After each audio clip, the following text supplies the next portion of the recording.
ಪ್ರಿಯ ವೀಕ್ಷಕರೇ, ಏನ್ರಿ ಸಮಾಚಾರ ಯೂಟ್ಯೂಬ್ ಚಾನಲ್ಗೆ ಸ್ವಾಗತ ಸುಸ್ವಾಗತ. ಇವತ್ತು ನಾವು ತುಮಕೂರು ಜಿಲ್ಲೆ ಚಿಕ್ಕನಾಯಕನಹಳ್ಳಿ ತಾಲೂಕು ಹುಳಿಯಾರು ಹೋಬಳಿಯ ಭಟ್ರಳ್ಳಿ ಅನ್ನೋ ಗ್ರಾಮಕ್ಕೆ ಹೋಗ್ತಾ ಇದ್ದೇವೆ. ಇಲ್ಲಿಗೆ ಹೋಗೋದು ತುಂಬ ಸಿಂಪಲ್ಲು. ಎಳ್ನೋಡಿಗೆ ಡೈರೆಕ್ಟ್ ಬಸ್ ಸಿಗ್ತದೆ. ಅಲ್ಲಿಂದ ಎಳ್ನೋಡಿಂದ ಬಂದರೆ ಎಡಭಾಗಕ್ಕೆ ಭಟ್ರಳ್ಳಿ ಅನ್ನೋ ಒಂದು ಆರ್ಚ್ ಕಾಣಿಸ್ತದೆ. ಆ ಆರ್ಚಿಂದ ಸುಮಾರು 2 ಕಿಲೋಮೀಟರ್ ಹೋದರೆ ಭಟ್ರಳ್ಳಿ ಗ್ರಾಮ ಸಿಗುತ್ತೆ. ಲೊಕೇಶನ್ ಫಾಲೋ ಮಾಡ್ಕೊಂಡಾದರೂ ಬರ್ಬೋದು, ಇಲ್ಲ ನಾನು ಡಿಸ್ಕ್ರಿಪ್ಷನ್ ಬಾಕ್ಸ್ನಲ್ಲಿ ಲೊಕೇಶನ್ ಹಾಕಿರ್ತೀನಿ, ಅದನ್ನಾದರೂ ಫಾಲೋ ಮಾಡಿಕೊಂಡು ನೀವು ಖಂಡಿತ ಈ ಜಾಗನ ತಲುಪ್ಬೋದು. ನಾವೀಗ ಊರಿನ ಎಂಟ್ರೆನ್ಸಲ್ಲಿದ್ದೀವಿ. ನೀವು ನೋಡ್ಬೋದು ಸಿದ್ದರಾಮೇಶ್ವರರ ಕೈಲಾಸ ಮಂಟಪ ಇದು.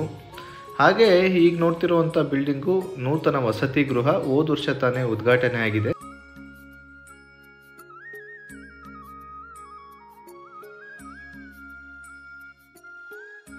ನಾವೀಗ ಸಿದ್ದರಾಮೇಶ್ವರ ಸ್ವಾಮಿ ದೇವಾಲಯ ಭಟ್ರಳ್ಳಿಯ ಮುಂಭಾಗ ಇದ್ದೇವೆ. ಇಲ್ಲಿ ನೋಡ್ಬೋದು ನೀವು, ವಿಶಾಲವಾದ ಹಜಾರ ಇದೆ ದೇವಸ್ಥಾನಕ್ಕೆ. ಮತ್ತು ಹಜಾರದ ಮೇಲ್ಗಡೆ ಏನಿದೆ ಸಿದ್ದರಾಮೇಶ್ವರರ ಮೂರ್ತಿ, ಬಸವೇಶ್ವರರು, ರೇಣುಕರು, ಹಾಗೆ ಅಲ್ಲಮ್ಮ ಪ್ರಭು, ಚನ್ನಬಸವಣ್ಣ, ಹೀಗೆ ಹಲವಾರು ಶರಣ ಸಂತರ ಚಿತ್ರಗಳನ್ನು ಕೂಡ ನೀವು ಗಮನಿಸ್ಬೋದು.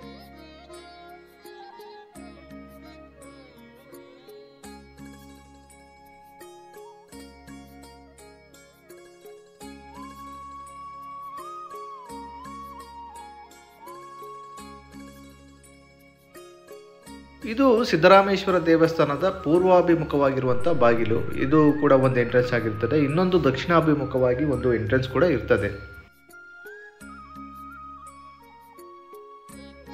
ದೇವಸ್ಥಾನದ ಒಳಗಡೆ ಒಂದು ಸುಂದರವಾದ ಈಶ್ವರನ ಮೂರ್ತಿಯನ್ನು ಕೂಡ ನೀವು ಗಮನಿಸ್ಬೋದು.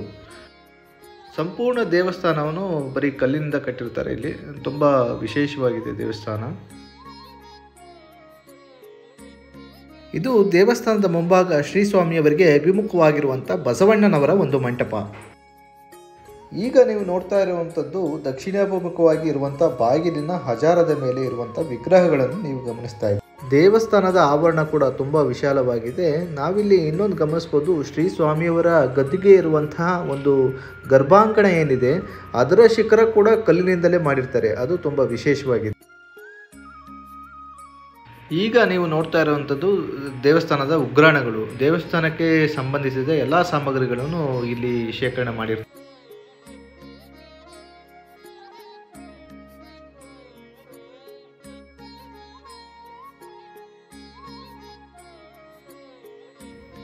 ಶ್ರೀ ಸ್ವಾಮಿಯವರು ಪಲ್ಲಕ್ಕಿಯಿಂದ ಹೊರಟಾಗ ಕೂತ್ಕೊಳ್ಳುವಂಥ ಜಾಗ, ಅದರ ಮೇಲ್ಗಡೆ ನೀವು ಗಮನಿಸ್ಬೋದು ತುಂಬ ಚೆನ್ನಾಗಿದೆ. ಒಂದು ಗುಮ್ಮಟವನ್ನು ನಿರ್ಮಾಣ ಮಾಡಿ ವಿಶೇಷವಾಗಿ ಕೆಲವೊಂದು ಕೆತ್ತನೆಗಳನ್ನು ಮಾಡಲಾಗಿದೆ ಇಲ್ಲಿ.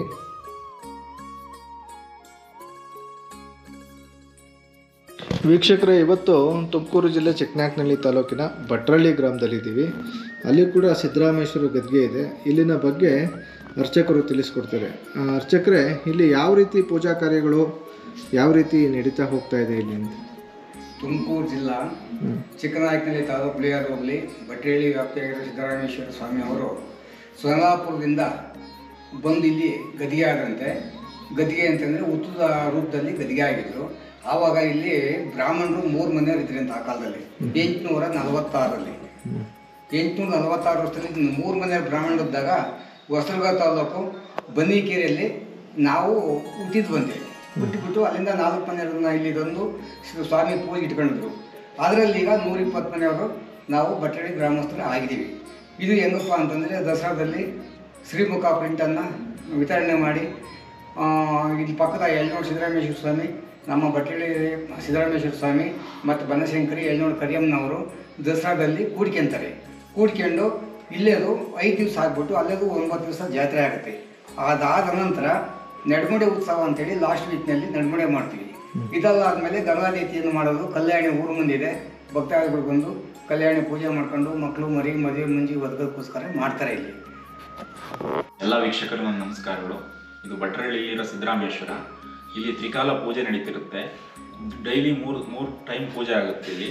ಮತ್ತು ಇಲ್ಲಿ ಎಳ್ಳು ಪ್ರಸಾದ, ಎಳ್ಳಿನ ಒಬ್ಬಿಟ್ಟು ಮತ್ತು ಹೆಸರು ಕಾಳನ್ನು ವಿತರಣೆ ಮಾಡ್ತೀವಿ ಪ್ರಸಾದ ಅಂತ ಇಲ್ಲಿ. ಅದನ್ನು ಇಲ್ಲಿ ಎಲ್ಲರೂ ಬಂದ ಭಕ್ತಾದಿಗಳು ಹಣವನ್ನು ಕೊಟ್ಟು ಖರೀದಿ ಮಾಡಿ ತಗೊಂಡೋಗಿ ಪ್ರಸಾದ ಅಂತ ಸೇವಿಸ್ತಾರೆ. ಮತ್ತು ಇಲ್ಲಿ ಏನಪ್ಪ ವಿಶೇಷ ಅಂದರೆ ದಸರಾ ಜಾತ್ರೆ, ಮೇಯ್ನ್ ದಸರಾ ಜಾತ್ರೆ ನಡೀತಿತ್ತು. 8 ದಿವಸ ದಸರಾ ಜಾತ್ರೆ ಆಗುತ್ತೆ. ಫಸ್ಟ್ ಇಲ್ಲಿ ಸ್ವಾಮಿಯವರು ಪಲ್ಲಕ್ಕಿ ಬೆಳ್ಳಿ ಪಲ್ಲಕ್ಕಿ ದಯಮಾಡಿಸಿ ಬನಶಂಕರಮ್ಮ ಅಂತ ಐತೆ, ನಾವು ಇದನ್ನು ಸಿದ್ದರಾಮೇಶ್ವರ ತಂಗಿ ಅಂತ ಅಂದ್ಕೊಂಡಿದ್ವಿ. ಅದ್ರ ಜೊತೆಲಿ ಎಳ್ನೂರು ಗ್ರಾಮಕ್ಕೆ ತೆರಳುತ್ತೆ. ಇಲ್ಲಿ ಎಣ್ಕಾಯಿ ಆಗ್ಬಿಟ್ಟು ಎಳ್ನೂರು ಗ್ರಾಮಕ್ಕೆ ತೆರಳುತ್ತೆ. ಅಲ್ಲಿ 8 ದಿವಸ ಅಲ್ಲಿನ ಸೇವೆಗಳನ್ನೆಲ್ಲ ಮುಗಿಸ್ಕೊಂಡು ನಂತರ ಇಲ್ಲಿ 9ನೇ ದಿವಸಕ್ಕೆ ಸ್ವಾಮಿ ಮತ್ತೆ ಅಮ್ಮ ಆ ದೇವರುಗಳನ್ನ ಕರ್ಕೊಂಡು ಇಲ್ಲಿಗೆ ಬರುತ್ತೆ. ಇಲ್ಲಿ ಮತ್ತೆ 7 ದಿವಸ ಜಾತ್ರೆ ಸ್ಟಾರ್ಟ್ ಆಗುತ್ತೆ. ಬಂದಿದ್ದ ದಿವಸ ಮತ್ತೆ ಎಳ್ನೂರು ಸ್ವಾಮಿ ಎಣ್ಕಾಯಿ ಆಗ್ಬಿಟ್ಟು ಇಲ್ಲಿ ಆರತಿ ಉತ್ಸವ ಅಂತ ಗಂಗಮ್ಮಕೆರೆಗೆ ಹೋಗಿ ಬಂದು ಆರತಿ ಉತ್ಸವ ಆಗುತ್ತೆ, ಅಡಪಲ್ಲಕ್ಕಿ ಉತ್ಸವ ಆಗುತ್ತೆ. ನಂತರ ಚಂದ್ರಮಂಡ ಉತ್ಸವ ಅಂತ ಸಣ್ಣತೆ ಇದೆ, ಅದರಲ್ಲಿ ಚಂದ್ರಮಂಡ ಉತ್ಸವ ಮಾಡ್ತೀವಿ. ಆನಂತರ ಉಯ್ಯಾಲೆ ಉತ್ಸವ ಮಾಡ್ತೀವಿ. ಅದಾದ ನಂತರ ಬಿಲ್ವವೃಕ್ಷ ವಾಹನೋತ್ಸವ ಅಂತ ಭಾಳ ವಿಜೃಂಭಣೆಯಿಂದ ನಡೆಯುತ್ತೆ. ಅದಾದ ನಂತರ ತೇರು ಮಂಟಪದ ಕೈಲಾಸೋತ್ಸವ. ಏನಪ್ಪಾ ಅಂದ್ರೆ ಇದು ಅವತ್ತು ಸಿದ್ದರಾಮೇಶ್ವರವರು ಕೈಲಾಸಕ್ಕೆ ಹೋಗಿ ವಾಪಸ್ ಬರ್ತಾರ ನೈಟ್ ಅನ್ನೋದೊಂದು ಪ್ರತೀತಿ ನಮಗೆ. ಹಂಗಾಗಿ ಅದನ್ನ ಭೂ ಕೈಲಾಸೋತ್ಸವ ಅಂತ ಕರಿತೀವಿ. ಅದು ತುಂಬಾ ಜೋರಾಗಿರುತ್ತೆ. ಅದಾದ ನಂತರ ಅವಭೃತ ಸ್ಥಾನ ನೆಡಮುಡಿ ಮಾಡ್ತೀವಿ. ಇದು ನೆಡಮುಡಿ ಅಂದ್ರೆ ಎಲ್ಲೂ ಇಲ್ಲ, ಇದು ಎಳ್ನೂರು, ಭಟ್ರಳ್ಳಿ, ತಂಬಿಹಳ್ಳಿ. ಇಲ್ಲಿ ಏನಪ್ಪಾ ಅಂದ್ರೆ ಇದು ವಿಶೇಷ, 2 ಕಿಲೋಮೀಟರ್ಗೆ ಒಂದು ಸಿದ್ದರಾಮೇಶ್ವರ ಗದ್ಗೆ ಇದೆ. ಇಲ್ಲಿ ಇಷ್ಟತ್ರ ಯಾವ ಕಡೆನೂ ಇಲ್ಲ ಗದ್ಗೆಗಳು. ಇಲ್ಲಿ 3 ಗದ್ಗೆ ಇಲ್ಲಿ ಒಂದೇ ಹತ್ರ ಇದೆ. ನಮ್ಮವೆಲ್ಲ ಕೂಡಬೇಟಿ ದೇವ್ರುಗಳು, ನಮ್ದು ಎಳ್ನೂರ್ದು, ತಂಬಿಹಳ್ಳಿದು. ಒಂದು ಜಾತ್ರೆ ಅಲ್ಲಾದ್ರೂ ಈ 3 ದೇವರು ಸೇರ್ತವೆ. ಅಲ್ಲಿ ನೆಡಮುಡಿ ಮಾತ್ರ ಈ 3 ಹತ್ರ ಆಗೋದು. ಇತಿಹಾಸದಲ್ಲಿ ನಾನು ಎಲ್ಲೂ ನೋಡಿಲ್ಲ. ಯಾವಾಗ ದೇವ್ರು ಹೊರಟ್ರು ಇಲ್ಲಿ ನೆಡಮುಡಿಯಾಗಿ ಗದ್ಗೆ ಸೇರ್ಬೇಕು ದೇವಸ್ಥಾನಕ್ಕೆ ಸ್ವಾಮಿ. ಆಮೇಲೆ ಜಾತ್ರೆ ನಡೆಯೋ ದಿವಸ ಪೂರ್ತಿ ಕಾಲನೂ ದಾಸೋಹ ಇರುತ್ತೆ. 3 ಟೈಮು ನಿತ್ಯ ದಾಸೋಹ ಮಾಡ್ತಾರೆ ಇಲ್ಲಿ.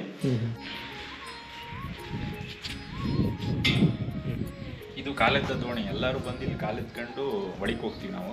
ಬಟ್ ಏನಪ್ಪ ಅಂದರೆ ಇದು ಬೆಳಗಿನ ಜಾವ 4 ಗಂಟೆಯಲ್ಲಿ ಈ ಮಕ್ಕಳಾಗದೇ ಇರೋರು ಯಾರು ಬಂದು ಇದಕ್ಕೆ ಗಂಗಮ್ಮನ ಮಾಡಿದ್ರೆ ಮಕ್ಕಳಾಗ್ತವೆ ಅನ್ನೋದೊಂದು ಪ್ರತೀತಿ ಇದೆ. ಹಂಗಾಗಿ ಎಲ್ಲ ಪ್ರತಿಯೊಬ್ಬರು ಭಕ್ತಾದಿಗಳನ್ನು ಒಪ್ಕೊಂಡು ಇಲ್ಲಿ ಗಂಗಮ್ಮ ಮಾಡ್ತಾರೆ. ಅದಕ್ಕೆ ಉದಾಹರಣೆ ಮಕ್ಕಳಾಗಿರೋದು ಉಂಟು. ಒಂದು ವಿಶೇಷ ಅಂತ ಹೇಳ್ಬೋದು. ಇದೇ ವಿಶೇಷ ಇಲ್ಲಿ. ಈಗ ನೀವು ಗಮನಿಸ್ತಿರೋದು ಸಿದ್ದರಾಮೇಶ್ವರ ದಸರಾ ಮಹೋತ್ಸವದ ಪ್ರಯುಕ್ತ ವಿಶೇಷ ದೀಪ ಅಲಂಕಾರ ಮಾಡಿರುವಂಥ ದೃಶ್ಯ ನೀವು ನೋಡ್ತಾ ಇದ್ದೀರಾ.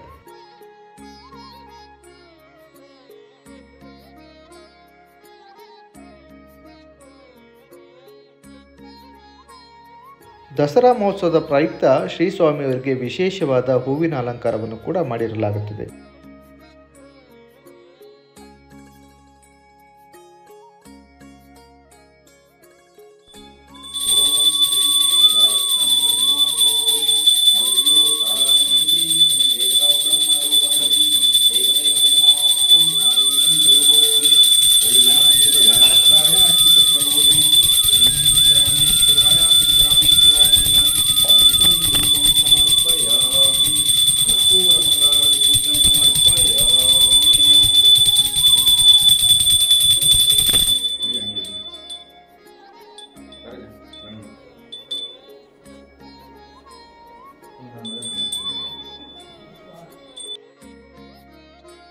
ಭಟ್ಟರಳ್ಳಿಯ ಗದ್ದುಗೆಯಲ್ಲೂ ಕೂಡ ನೀವು ಶ್ರೀ ಗುರು ಸಿದ್ದರಾಮೇಶ್ವರ ಪ್ರತೀಕವಾಗಿ 5 ಲಿಂಗಗಳನ್ನು ಕೂಡ ಗಮನಿಸಬಹುದು. 5 ಲಿಂಗಗಳು ಹೇಗೆ ಅಂತಂದರೆ, ಒಂದು ಸ್ಥಿರ, ಚರ ಮತ್ತು ಪಟ್ಟ, ಒಂದು ಜಂಗಮ ಮತ್ತು ಸ್ಥಾವರ ಲಿಂಗ ಅಂತ ಕರೀತಾರೆ. ದಸರಾ ಮಹೋತ್ಸವದಲ್ಲಿ ನಡೆಯುವ ಕೈಲಾಸೋತ್ಸವ ಹೇಗಿರುತ್ತೆ ನೋಡೋಣ ಬನ್ನಿ.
ಯಳನೋಡು ರಾಜಯೋಗಿ ಸಿದ್ದರಾಮೇಶ್ವರ ಮತ್ತು ಸನ್ನಿವೇಶ ಯೋಗದ ಭಟ್ಟರಳ್ಳಿಯ ಸಿದ್ದರಾಮೇಶ್ವರರು ಕೈಲಾಸ ಮಂಟಪದಲ್ಲಿ ಕುಳಿತಿರುವ ದೃಶ್ಯ ನೀವು ನೋಡ್ತಾ ಇದ್ದೀರಾ.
ಭಟ್ಟರಳ್ಳಿಯ ಶ್ರೀ ಗುರು ಸಿದ್ದರಾಮೇಶ್ವರ ಸ್ವಾಮಿಯರ ದಸರಾ ಮಹೋತ್ಸವ ಕೂಡ ಸುಮಾರು 5 ದಿನಗಳ ಕಾಲ ತುಂಬ ಅದ್ದೂರಿಯಾಗಿ ನಡೆಯುತ್ತದೆ.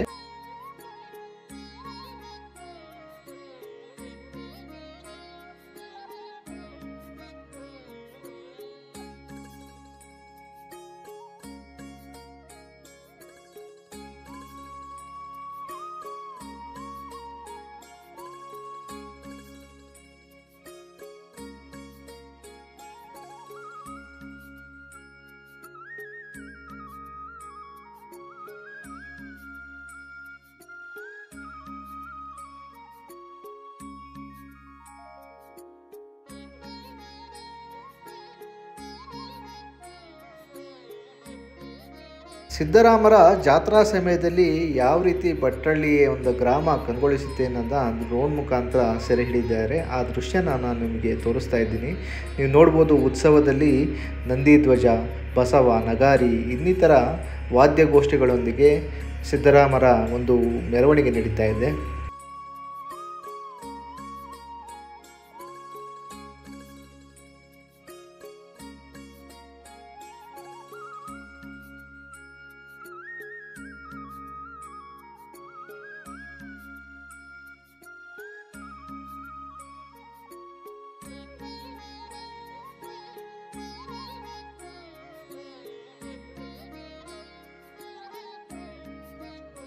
ಭಟ್ಟರಳ್ಳಿ ಗ್ರಾಮದಲ್ಲಿ ಏನು ವಿಶೇಷ ಏನಂತಂದರೆ, ಸಿದ್ದರಾಮರು ದಸರಾ ಮಹೋತ್ಸವದಲ್ಲಿ ಒಂದ್ಸಲಿ ಹೊರಡ್ತಾರೆ, ಮತ್ತೆ ಸಂಕ್ರಮಣದ ಸಿದ್ದರಾಮ ಜಯಂತಿಗೆ ಮತ್ತೆ ಹೊರಟ್ಬಿಟ್ಟು ಸಿದ್ದರಾಮೇಶ್ವರರು ಪೂಜಾ ಫಲಹಾರ ಸೇವೆಗಳನ್ನು ಸ್ವೀಕರಿಸಿ ಮತ್ತೆ ನಡೆಮುಡಿ ಮುಖಾಂತರ ಗದ್ದಿಗೆಯನ್ನು ಏರ್ತಾರೆ. ಇಂದಿನ ವಿಶೇಷ ಅದು.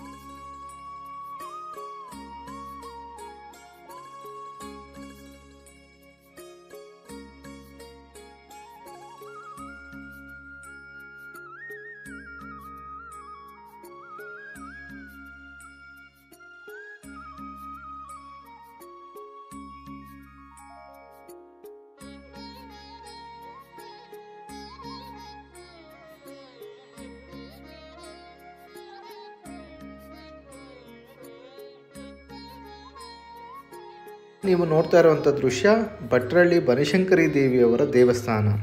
ಅಮ್ಮನವರ ದೇವಾಲಯ ಊರಿನ ಎಂಟ್ರೆನ್ಸಲ್ಲೇ ಇದೆ. ಈ ದೇವಸ್ಥಾನ ಊರಿಗೆ ಬರಬೇಕಾದ್ರೆ ಬಲಭಾಗಕ್ಕೆ ಸಿಗ್ತದೆ. ಇದು ಅಮ್ಮನವರ ಪಾದಗಳು. ಗರುಡಗಂಬದ ಮುಂದೆ ಅಮ್ಮನವರ ಪಾದಗಳನ್ನು ಕೂಡ ನೀವು ಗಮನಿಸಿ. ಬನ್ನಿ ದೇವಸ್ಥಾನದ ಒಳಗಡೆ ಹೋಗಿ ಅಮ್ಮನವರ ದರ್ಶನ ಭಾಗ್ಯವನ್ನು ಪಡೆಯೋಣ.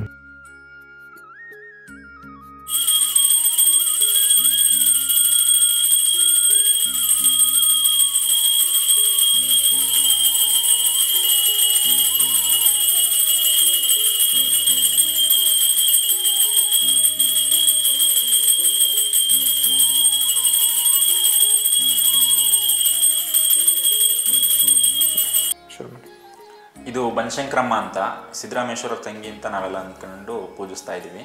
ಏನಪ್ಪ ಅಂದರೆ ಇದು ಬಾದಾಮಿಯಿಂದ ಅವ್ರ ಮಾವನ ಜೊತೆಲಿ ಎತ್ತಿನ ಗಾಡೀಲಿ ಬರ್ತಿತ್ತಂತೆ. ಅವಾಗ ಮತ್ತೋಡತ್ತ ಗಾಡಿ ಚಕ್ರ ಮುರ್ಕೊಂಬಿಟ್ಟು ಚಕ್ರ ಬಂದು ಎಲ್ಲಿ ನಿಲ್ಲುತ್ತಾ ನಾನು ನೆಲೆಸ್ತೀನಿ ಅಂತ ಬನಶಂಕರಮ್ಮನವ್ರು ಅಂತಾರಂತೆ. ಅವಾಗ ಚಕ್ರ ಎಲ್ಲಿ ನಿಲ್ಲುತ್ತೋ ಅಲ್ಲಿ ಬನಶಂಕರಮ್ಮನವ್ರು ಬಂದು ನೆಲೆಸಿದ್ದಾರೆ, ಮತ್ತೋಡಲ್ಲಿ ಐತೆ. ಅದಾದ ನಂತರ ನಮ್ಮೂರಲ್ಲಿದ್ದವರೆಲ್ಲ ಭಕ್ತರುಗಳು ಏನು ಮಾಡೋರು, ಐಲಕ್ಕಿ ಬಾನ ಅಂತ ಮಾಡೋರು. ಐಲಕ್ಕಿ ಬಾನ ಅಂತ ಮಾಡಿದಾಗ ಅನ್ನದ ಉಂಡೆಗಳನ್ನ ತಗೊಂಡು ಮೇಲಕ್ಕೆ ತೂರೋರು. ಅವು ಮೇಲಕ್ಕೂ ಮಾಯ ಆಗವಂತೆ. ಆವಾಗ ಬಂದು ಭಕ್ತಾದಿಗಳು ನೋಡು ಅನ್ನ ಎಲ್ಲ ಹೆಂಗೆ ಎಸಿತಾರೆ, ಈ ಥರ ಏನು ವೇಸ್ಟ್ ಆಗುತ್ತಲ್ಲ, ತಿನ್ನರ್ಗಾರ ಕೊಟ್ಟರೆ ತಿಂತಾರಲ್ಲ ಅಂತ ಹೇಳಿ ಅಂದಾಗ ಅನ್ನಗಳು ಉಂಡೆ ಮೇಲ್ಗೆ ಹೋಗಿ ಮಾಯ ಇದ್ದವೆಲ್ಲ ಮತ್ತೆ ಕೆಳಗಡೆ ಬಿದ್ದುಬಿಟ್ಟು ಅಂತೆ.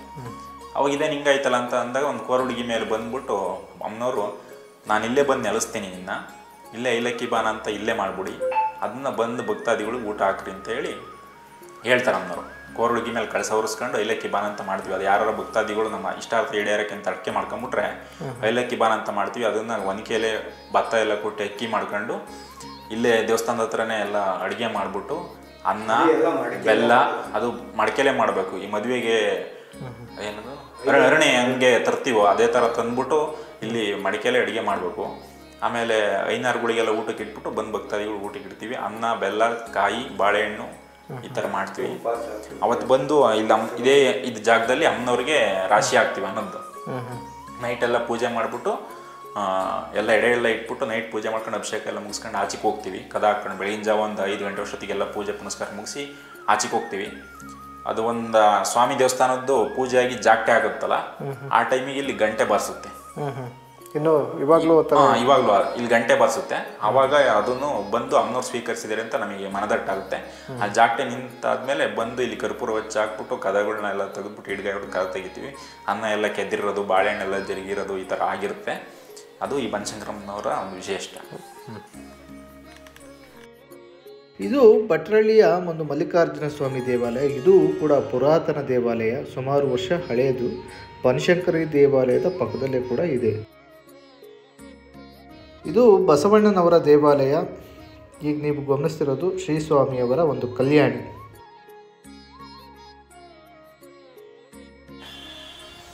ಇದು ಸ್ವಾಮಿಯವ್ರ ಗಂಗಸ್ಥಾನ ಆಗೋದು. ನೆಡಮುಡಿ ಅಂತ ಏನು ಹೇಳ್ತೀವಿ, ಸ್ವಾಮಿಯವ್ರ ಜಾತ್ರೆ ಎಲ್ಲ ಮುಗಿದ್ಮೇಲೆ ಮತ್ತೆ ಯಾವಾಗಲೇ ಒಳ್ಳಿ ಸ್ವಾಮಿ ಕೊನೆಯದಾಗಿ ನೆಡಮುಡಿ ಹತ್ಬೇಕಾದ್ರೆ ಬಂದು ಇಲ್ಲಿ ಗಂಗಸ್ಥಾನ ಆಗುತ್ತೆ. ಇಲ್ಲಿಂದ ನೆಡಮುಡಿ ಉತ್ಸವ ಶುರುವಾಗುತ್ತೆ. ಮತ್ತೇನಪ್ಪ ಅಂದರೆ ಇದ್ರದ್ದು ಸನ್ಯಾಸಿ ಯೋಗಿ ಅಂತ ಇದು ಸಿದ್ದರಾಮೇಶ್ವರ. ಈ ಎಳ್ನೂಡಲ್ಲಿರೋದು ರಾಜಯೋಗಿ, ತಮ್ಗೇಳಲ್ಲಿರೋದು ಉರ್ಗದ್ದಿಗೆ, ಈಗ ಗೋಡೆಕೆರೆಯಲ್ಲಿ ನಿಜಾನಂದ ತಪೋವನ. ಈ ಥರದ್ರಲ್ಲಿ ಇದು ಸನ್ಯಾಸಿ ಯೋಗಿ ಅಂತ. ಇದೊಂಥರ ಆಶ್ರಮ ಥರ. ಈ ಸನ್ಯಾಸಿಗಳು ಹೇಗಿರ್ತಾರೋ ಆ ಥರ. ಇತ್ಲಾಗೆ ಜಾಸ್ತಿ ಸಿಟ್ಟು ಇರಲ್ಲ, ಜಾಸ್ತಿ ಶಾಂತವಾಗೂ ಇರಲ್ಲ. ಏನಾದರೂ ತಪ್ಪು ಗಿಪ್ಪು ಅಂತಾದರೆ ಅಲ್ಲಲ್ಲೇ ಏನೇನು ಕೊಡಬೇಕು ಕಷ್ಟ ಮತ್ತು ಸುಖ ಎಲ್ಲ ಕೊಟ್ಟು ನೋಡ್ಕೊಂತಾನೆ ಸ್ವಾಮಿ. ಇಲ್ಲಿ ಸ್ವಾಮಿಯವ್ರು ಗಂಗಸ್ಥಾನ ಆಗಿ ನೆಡಮುಡಿ ಹತ್ತುತ್ತಾರೆ. ಮತ್ತೇನಪ್ಪ ಅಂದರೆ ಇಲ್ಲೂ ಗಂಗಮ್ಮನ ಮಾಡ್ತಾರೆ.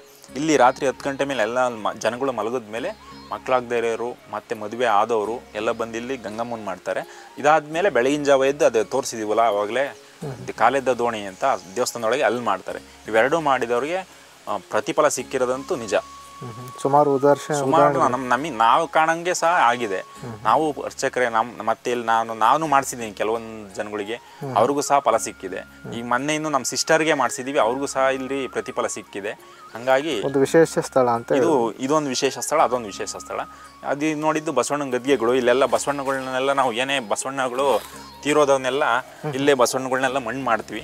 ಹಂಗಾಗಿ ಇದು ದೇವರು ನೆಡಮುಡಿಗೆ ಹೋಗ್ಬೇಕಾದ್ರೆ ಇಲ್ಲಿ ಪಲ್ಲಾರ ಆಗುತ್ತಾ? ಇಲ್ಲಿ ಪಲ್ಲಾರ ಆಗುತ್ತೆ.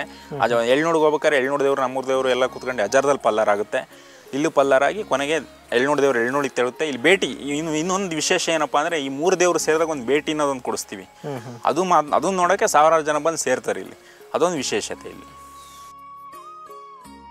ಪ್ರಿಯ ವೀಕ್ಷಕರೇ, ಯಾರೆಲ್ಲ ನನ್ನ ಚಾನಲ್ನ ಇನ್ನೂ ಸಬ್ಸ್ಕ್ರೈಬ್ ಮಾಡಿಲ್ಲ ದಯಮಾಡಿ ಸಬ್ಸ್ಕ್ರೈಬ್ ಮಾಡಿ ಅಂತ ಹೇಳ್ತಾ, ಲೈಕ್ ಶೇರ್ ಕಾಮೆಂಟ್ನ ಮುಖಾಂತರ ತಮ್ಮ ಅನಿಸಿಕೆ ಅಭಿಪ್ರಾಯಗಳನ್ನು ತಿಳಿಸಬೇಕು ಅಂತ ಹೇಳ್ತಾ, ವರಗುರು ಸಿದ್ದರಾಮ ಸರ್ವರಿಗೂ ಸನ್ಮಂಗಳವನ್ನುಂಟು ಮಾಡಲೆಂದು ಆಶಿಸುತ್ತಾ ನನ್ನ ವಿಡಿಯೋ ಮುಗಿಸ್ತಾ ಇದ್ದೇನೆ. ಶರಣು ಶರಣಾರ್ಥಿ. ಶುಭ ದಿನ.